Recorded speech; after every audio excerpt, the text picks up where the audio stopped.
You ever been there? You pour your heart into an apology, you really mean it, and it just falls completely flat? Or maybe you're on the other side of it, and someone says, "I'm sorry," but it feels kind of empty. It's this super frustrating universal experience, right?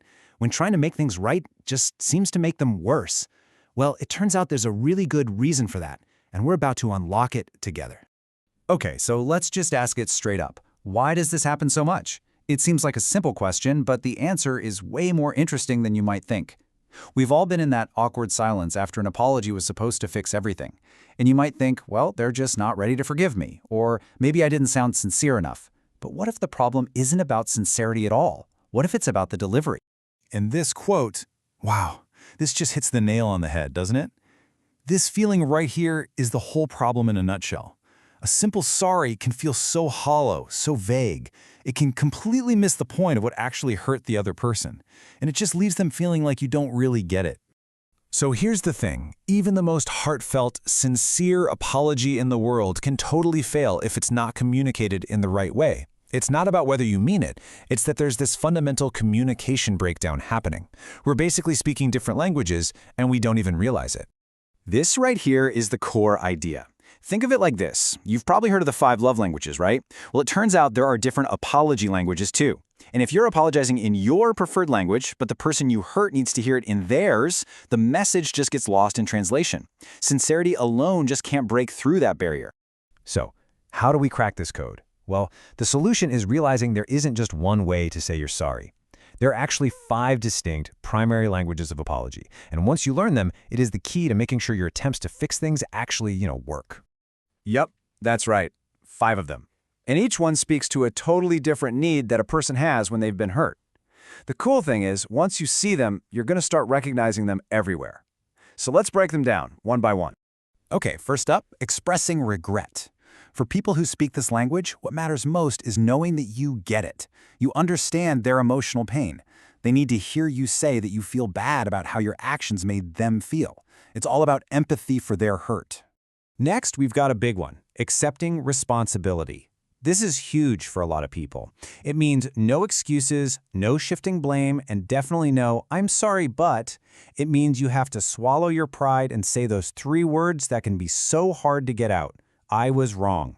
For the person hearing it, that's proof that you're being truly sincere. Number 3 is all about action. It's called making restitution. For someone who speaks this language, words are kind of cheap. They need to see you take real, actual steps to repair the damage. Asking, "What can I do to make this right?" shows that you're truly committed to fixing what you broke. Fourth on our list is genuinely repenting. Now, this one is all about the future. The person who was hurt needs to believe this isn't going to happen again. It's not just about feeling bad for what you did. It's about showing them you have a plan and a real commitment to change your behavior going forward. And finally, number 5, requesting forgiveness. What's so important about this one is the nuance. See, this isn't about demanding forgiveness. It's about humbly asking for it. When you actually phrase it as a question, "Will you please forgive me?" you're showing them you respect their hurt, and you're putting the power to reconcile back in their hands. Okay, so those are the 5 languages. But how does this all actually work in the real world? And, maybe more importantly, how do you figure out your own primary language, not to mention the languages of the people you care about? Let's check out a real-life example to see how it all clicks together. So check out this story about 2 brothers. Greg gets a hot stock tip, invests, and makes some money. But he doesn't tell his brother Kevin, and Kevin is deeply, deeply hurt. Greg's first few apologies completely fail because he doesn't get what the real problem is. For Kevin, it was never about the money. It was about the fact that his own brother didn't think of him. Once Greg finally realized that, he could apologize in the right way, by accepting he was wrong and offering to make it right. He finally spoke Kevin's language, and their relationship was healed. And this quote right here, this is Greg's big aha moment.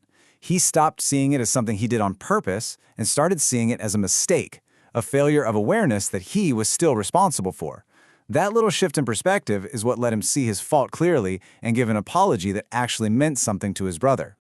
Okay, so let's turn this back to you for a second. Really think about it. When you apologize to someone, what part feels the most important to you?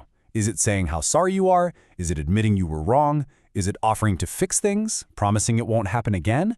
Or is it actually asking them to forgive you? And here is the secret. That thing you just thought of, the way you instinctively apologize to other people, that is almost always the way you need to receive an apology yourself.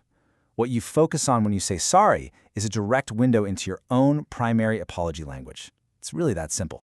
You know, understanding all this does so much more than just help you say sorry better. It's a really powerful tool for healing old wounds, for rebuilding trust, and just for deepening the connection you have with people.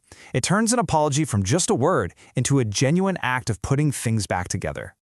After a fight or a misunderstanding, a relationship can feel broken, right? Like there's a piece missing from the puzzle. A truly sincere apology, one that's delivered in the right language, becomes that missing piece. It's the thing that clicks everything back into place and makes it possible to feel whole and connected again. So, I guess what this all comes down to is a new question. It's not just about knowing your own language anymore. The real challenge, and where the real power lies, is in learning to recognize and then speak the apology language of the people who matter most to you. What do they really need to hear from you to feel heard and valued and understood? Answering that question, well, that could change everything.